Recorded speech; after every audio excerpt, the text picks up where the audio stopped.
जय हिंद, वंदे मातरम। कैसे दोस्तों, बहुत बहुत स्वागत है आप सभी का आपके अपने यूट्यूब प्लेटफॉर्म जो क्रिएशन बीबीके में। दोस्तों, आज हम आपसे वाक्यांशों के लिए एक शब्द की जो हमने श्रृंखला आरओ ए आरओ की परीक्षा के लिए प्रारंभ की थी मित्रों, उसका दूसरा पार्ट आ गया है। यानी कि हमने आपको पहले पार्ट में वन वर्ड का पहला पार्ट कराया था और यह आपका दूसरा पार्ट होगा मित्रों, जिसमें कि हम उसके आगे के वन वर्ड को क्लियर करेंगे। दोस्तों आइए समझते हैं। लिखा हुआ है मनपसंद या नामांकित व्यक्ति क्या कहलाता है मित्रों? मनोनीत कहलाता है। अगला लिखा है मांस खाने वाला, दोस्तों क्या कहलाएगा? मांसाहारी कहलाता है। मांस खाने वाला मांसाहारी। शीत ऋतु की वर्षा क्या कहलाती है दोस्तों? महावट कहलाती है। शीत ऋतु की वर्षा क्या कहलाती है मित्रों? महावट कहलाती है। जिसने मृत्यु को जीत लिया हो, आगे क्या लिखा है? जिसने मृत्यु को जीत लिया हो उसे क्या कहते हैं? मृत्युंजय कहते हैं।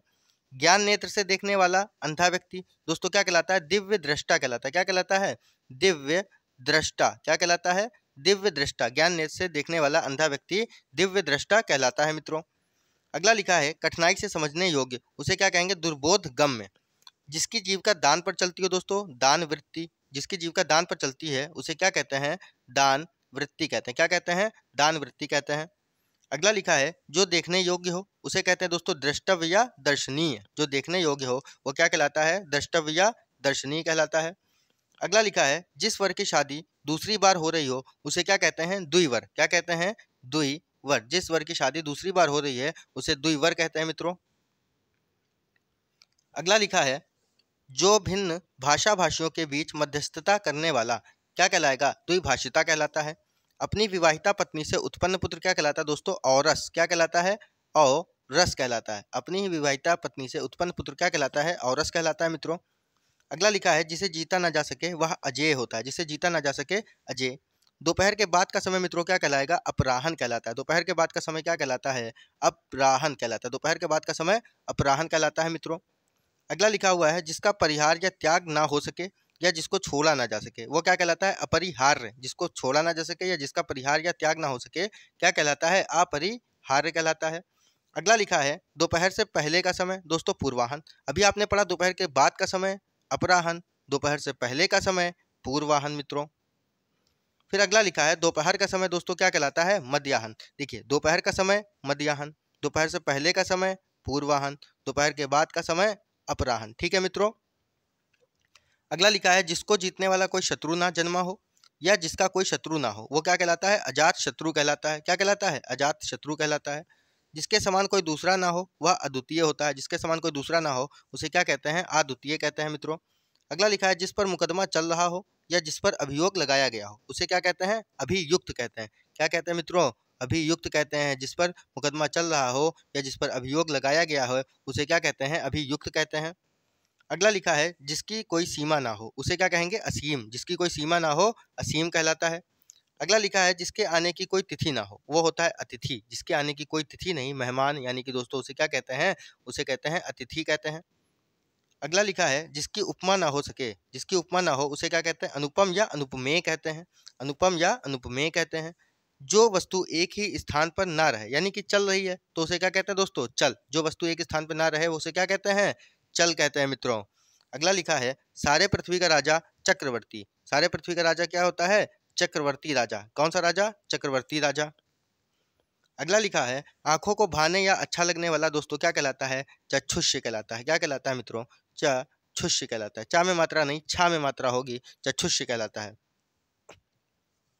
जो सदा से चला आ रहा हो उसे कहते हैं शाश्वत या चिरंतन कहते हैं। अगला लिखा है जिस पर चिन्ह लगाया गया हो उसे क्या कहते हैं? चिन्हित। जिस पर चिन्ह लगाया गया है उसे क्या कहते हैं मित्रों? चिन्हित कहते हैं। आइए आगे समझते हैं। आगे लिखा हुआ है लेखन अति उत्तम होना वो क्या कहलाता है? कलम तोड़ना कहलाता है। लेखन अति उत्तम होना क्या कहलाता है? कलम तोड़ना कहलाता है। फिर अगला लिखा है जो अच्छे या ऊंचे कुल में उत्पन्न हुआ हो उसे कहते हैं कुलीन। अतिथि की सेवा करने वाला क्या कहलाता है? अतिथेयी कहलाता है। क्या कहलाता है? अतिथि की सेवा करने वाला। जो बिना अतिथि के आए वो अतिथि, और अतिथि की सेवा करने वाला अतिथेयी कहलाएगा। क्या कहलाएगा? अतिथेयी। फिर अगला लिखा है अतिथि सत्कार की भावना वो अतिथेय होता है। अतिथि सत्कार की भावना अतिथेय होता है दोस्तों। अगला लिखा है जिसको जीतने वाला कोई शत्रु ना जन्मा हो या जिसका कोई शत्रु ना हो उसे क्या कहते हैं? अजात शत्रु कहते हैं मित्रों। ये तो आपको पता ही होगा। अगला लिखा है जो कानून के प्रतिकूल हो या जो विधि के विरुद्ध हो वो क्या कहलाता है? अवैध कहलाता है। अगला लिखा है जो तौला या नापा ना जा सके उसे क्या कहेंगे, अपरिमेय कहेंगे। जिसे तौला या नापा ना जा सके उसे क्या कहेंगे, अपरिमेय कहेंगे। उसे क्या कहेंगे, अपरिमेय कहेंगे दोस्तों। अगला लिखा है जो अवश्य होने वाला हो, अवश्यम भावी, क्या कहलाता है, अवश्यम भावी कहलाता है मित्रों। अगला लिखा है जिसका इलाज ना हो सके उसे क्या कहते हैं, असाध्य या ला इलाज, क्या कहते हैं, असाध्य या ला इलाज कहते हैं दोस्तों। अगला लिखा है व्यर्थ या अनुचित खर्च करने वाला या फिर ज्यादा खर्च करने वाला क्या कहलाता है, अपव्यय कहलाता है। क्या कहलाता है मित्रों, अपव्यय कहलाता है। क्या कहलाता है, अपव्यय कहलाता है। अगला लिखा है व्यक्ति जिसका ज्ञान अपने ही स्थान तक सीमित रहो या जिसे बाहरी जगत का ज्ञान ना हो उसे कहते हैं कूप मंडूक यानी कुएं का मेढक कहते हैं मित्रों। अगला लिखा है जो मोल लिया हुआ हो उसे क्या कहते हैं, क्रीत, जो मोल लिया गया है उसे क्या कहेंगे, क्रीत कहेंगे। अगला लिखा है भगवान के सहारे अनिश्चित आय वो कहलाती है दोस्तों आकाश वृत्ति। क्या कहलाती है मित्रों, आकाश वृत्ति कहलाती है। अगला लिखा है जो परंपरा से सुना हुआ हो उसे कहते हैं परंपरागत। फिर है जो इंद्रियों को वश में कर ले उसे कहते हैं इंद्रियाजीत, यानी कि उसने इंद्रियों को जीत लिया है। जितेंद्रिय यानी कि वो इंद्रियों को जीत चुका है। इंद्रिय निग्रहवा यानी कि इंद्रियों को उसने अपने ग्रहण कर लिया है। जो इंद्रियों के वश में कर ले उसे कहते हैं इंद्रियाजीत या जितेंद्रिय या इंद्रिय निग्रहवा कहते हैं दोस्तों। अगला लिखा है इतिहास जानने वाला क्या कहलाएगा, इतिहास विद कहलाएगा या इतिहास विज्ञ कहलाएगा। इतिहास लगा के आप विद लिख दीजिए या फिर इतिहास लगा के आप विज्ञ लिख दीजिए तो इतिहास जानने वाले को इतिहासविद या इतिहास विज्ञ कहेंगे मित्रों। अगला लिखा है इंद्रियों से परे या इंद्रियों की पहुंच से बाहर उसे कहते हैं इंद्रियातीत। क्या कहते हैं, इंद्रियातीत कहते हैं। क्या कहते हैं, इंद्रियातीत कहते हैं। अगला लिखा है जो पहले कभी ना हुआ हो उसे अभूतपूर्व कहा जाता है। क्या कहा जाता है, अभूतपूर्व कहा जाता है। जो शोक करने योग हो उसे अशोक कहते हैं। जो शोक करने योग है उसे क्या कहेंगे, अशोक कहेंगे। जो छीड़ ना हो सके उसे अक्षय कहते हैं। जो छीड़ ना हो सके मित्रों उसे क्या कहते हैं, अक्षय। जो छीड़ ना हो सके अक्षय कहलाता है। अगला लिखा है जिसकी गहराई या थाह का पता ना लग सके, जिसकी गहराई या थाह का पता ना लग सके क्या कहलाता है, अथाह या अगाध कहलाता है। क्या कहलाता है मित्रों, अथाह या अगाध कहलाता है।